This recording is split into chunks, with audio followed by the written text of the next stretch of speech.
नमस्कार, आप देख रहे हैं अटल टीवी। उत्तर प्रदेश में शिक्षा मित्रों की लड़ाई अब एक नए मुकाम पर पहुंच गई है। इस बार आजाद समाज पार्टी के राष्ट्रीय अध्यक्ष चंद्रशेखर आजाद ने ऐसा ऐलान कर दिया है जिसने सरकार की टेंशन बढ़ा दी है। जी हां, कानपुर के एक कार्यक्रम में चंद्रशेखर आजाद ने साफ शब्दों में कहा है कि अब शिक्षा मित्रों को न्याय दिलाना उनकी पार्टी की प्राथमिकता है। उन्होंने कहा है कि शिक्षा मित्र वर्षों से नौकरी के स्थायीकरण और मानदेय बढ़ोतरी के लिए संघर्ष कर रहे हैं, लेकिन अब तक कोई भी सुनवाई नहीं हुई। चंद्रशेखर ने लोगों के बीच ऐलान किया है कि जल्द ही वो शिक्षा मित्रों के साथ बड़ा धरना प्रदर्शन करेंगे और सरकार पर दबाव बनाएंगे। उन्होंने कहा है कि अब ये लड़ाई सिर्फ शिक्षा मित्रों की नहीं बल्कि हर उस परिवार की है जिनके बच्चों की पढ़ाई इन्हीं शिक्षा मित्रों पर निर्भर है। चंद्रशेखर का ये बयान सोशल मीडिया पर खूब वायरल हो रहा है और शिक्षा मित्रों में एक नई उम्मीद की किरण भी जगी है। अब सबसे पहले आपके लिए ये वीडियो देखना बहुत ज्यादा जरूरी है। सबसे पहले इस वीडियो को देखिए कि आखिर आजाद समाज पार्टी के राष्ट्रीय अध्यक्ष चंद्रशेखर आजाद ने शिक्षा मित्रों को लेकर क्या क्या कहा।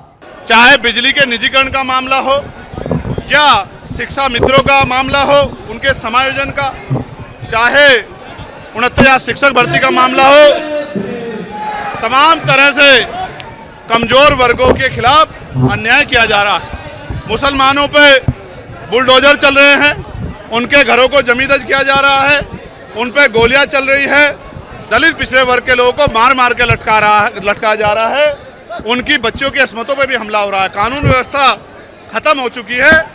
ऐसे में अस्तित्व बचाओ, समाज में भाईचारा बनाओ, कमजोर वर्गों को जोड़ो और जोड़ के प्रबुद्ध जन सम्मेलन के जरिए भविष्य की तैयारी करो। जो 15 साल का सूखा है उसको खत्म करो, राजकाज लाओ और लोगों की समस्या दूर करो।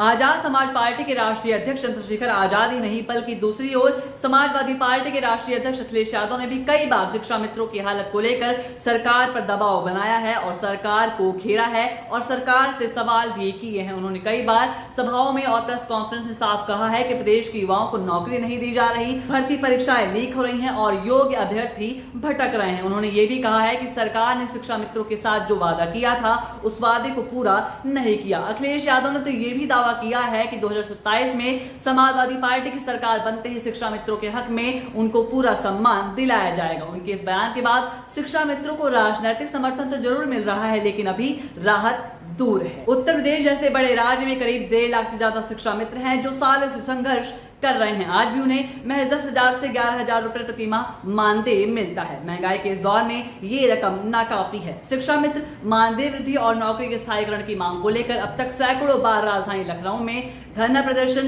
भूख हड़ताल और अन्य कई प्रदर्शन कर चुके हैं, ज्ञापन सौंप चुके हैं और सरकार की पैरवी भी कर चुके हैं, लेकिन हर बार उन्हें केवल आश्वासन ही हाथ लगता है। हालात यह है कि शिक्षा मित्रों को परिवार का पालन पोषण करना भी अब ज्यादा मुश्किल हो चुका है। कई लोग तो कर्ज के बोझ के तले भी डूब चुके हैं। पिछले कई सालों से अखिलेश यादव के अलावा कई विपक्षी नेताओं ने सरकार को शिक्षा मित्रों के हक को लेकर घेरा है, दबाव बनाया है और सवाल भी पूछा है, लेकिन ना जाने क्यों सरकार शिक्षा मित्रों की हालत को सुधारने के लिए कोई भी कदम नहीं उठा रही, कोई भी पहल नहीं कर रही। शिक्षा मित्रों को वही सवाल है कि कब तक सिर्फ वादे मिलेंगे, कब मिलेगा उन्हें उनका सम्मानजनक हक। क्या आने वाले चुनाव तक भी इनका संघर्ष ऐसे ही जारी रहेगा या फिर नेताओं की ये बातें हकीकत बन पाएंगी? इस सवाल का जवाब आने वाला वक्त ही बताएगा। तब तक आप जुड़े रहिए अटल टीवी के साथ। हर अपडेट सबसे पहले पहुंचेगी आप तक।